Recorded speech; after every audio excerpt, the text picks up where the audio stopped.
Hello and welcome, viewers of this video. My name is Chris. You can find me on YouTube as PoobedUpCheese, and I hope you're having a fantastic start to the new year. Remember to leave a comment down below, guys. I respond to any and all comments that I get notifications for, and I've been uploading 3 times a week for the past couple months. I will continue this trend on Monday, Wednesday, and Friday, and you can follow me on Twitter if you want to see when I'm not going to be uploading, or if you don't hit the little bell icon, it'll also be another source to see when I'm going to be uploading. In today's video, we're going to be talking about the 5 tips and tricks that I've discovered in my 70+ hours of playing Montagne that will improve your gameplay and help your team significantly. In Montagne's arsenal are 2 pistols of choice, the LPF 589 Magnum, I believe, and the P9 handgun. While both of these are versatile, I prefer the Magnum for its high damage output and quick, precise kills. Tip number 1 in today's video is going to be to retract and deploy your shield immediately after. You can see here in this clip, Jaeger is completely ignoring me, and the second he hears that shield go down, he's going to snap to me and take a couple bullets to try and get some damage and try and take out that Montagne early. This is going to be a very versatile tactic as it can be used to put a high amount of pressure on any defender. You can see here, every time I detract my shield, Legion is going to take a couple of shots, and I can put it back up safely almost immediately and will not take any damage from bullets, but it's going to distract the enemy and keep them focused on you and leave more time for your teammates to take advantage of that vulnerability. This tip is arguably one of the most crucial when playing Montagne, because I oftentimes see a lot of newer players just go full shield and it really only eats up a lot of time on the clock, and they start screaming out callouts and nothing really gets done. Players are going to be aware that there is probably someone peeking from behind Montagne's shield, so they're not going to pay any attention to him when he is full shielded. This is why detracting the shield will snap your enemy's attention toward you and allow an opening for your teammates to take advantage.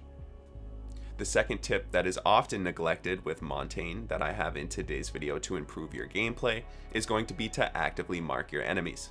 Whatever button you have mapped to that yellow tag is going to prove crucial to utilize your time while fully shielded and give effective and accurate callouts, as well as a marker that the enemies are not going to be aware of. When you mark on a drone or a camera, it's going to let them know that they've been spotted, and they're oftentimes going to relocate.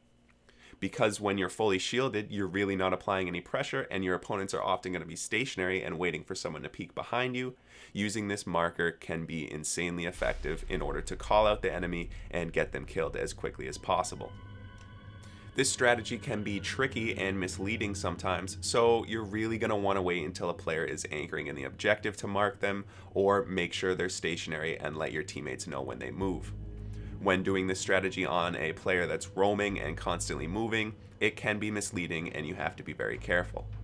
That's going to lead me into the third tip in today's video for clearing roamers so that you can get to the objective and use those marks to clear out the anchored players. And the third tip is going to be to push your enemies around and zone effectively. What I mean by this is, when you see an enemy like this camping in a corner, they're obviously going to scramble.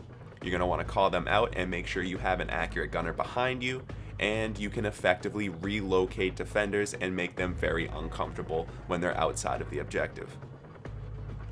So this strategy can get a little bit tricky. You're going to want to know where exactly is the best spot to push your opponents to. You're going to need to know where your teammates are, and you should have an accurate knowledge of roam callouts and map layouts in order to effectively clear out those roamers. In this clip here, we've successfully droned and cleared out the bedroom and library, and I'm pushing Frost back to the objective. Using tip number 1 is going to make sure Frost is not looking behind me, and when I push her down the stairs, Ying plays very aggressively and can get that quick kill, increasing our odds and making it a 5-3. Now that being said, you're going to want to pay attention to your opponent's playstyle, as there are primarily 2 different archetypes of players. There's going to be those ones that zone effectively and usually get scared when you start playing aggressively as Montagne, and there's going to be that counter-attacking, aggressive player that's going to aggro you and start knifing your shield. Identifying which type of playstyle of the opponent you are going up against is going to make an effective way to dissect and counter that playstyle. The threat of locking Caviera in the corner right here is going to make her sprint out of the room, and while she does get a trade in the process, we have enough drones and counterattacks on offense to take down the 2 people playing top floor and isolate the objective. One mistake I find players often making when trying to use strategy number 3 by pushing your enemies around and relocating them is finding the nearest corner and going full turtle mode. Going fully shielded in a corner can be useful when you have a teammate behind you to take out that aggroed enemy, but it's going to significantly limit your options. A tip that I'm going to discuss later is about closing and bridging that gap with Montagne and managing your distance. And when you put yourself in a corner, it is going to give the enemies control of how far they want to play away from you and when they can close the gap if they so desire. You want to be in control of this as Montagne, so I would not suggest going full turtle in a corner. That brings us to the 4th tip in today's video, which is going to be utilizing your gadgets based on the current game mode.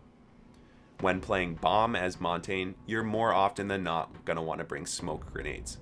This will allow you to get a sneaky plant off in the smoke, and if you're not looking at the opponent while you're planting as Montagne, your shield is on your back, preventing any blind fire through the smoke from killing you while you're planting. Whether you choose to go full shield and cover an ally planting, or you decide to plant in the smoke yourself, is up to you. Just know that when you go for the plant yourself, you're going to want to face the opposite direction of the opponents, which is a tough instinct to break. But doing so will actually protect you from blind players knifing in the smoke and bullets from flying into the back of your head.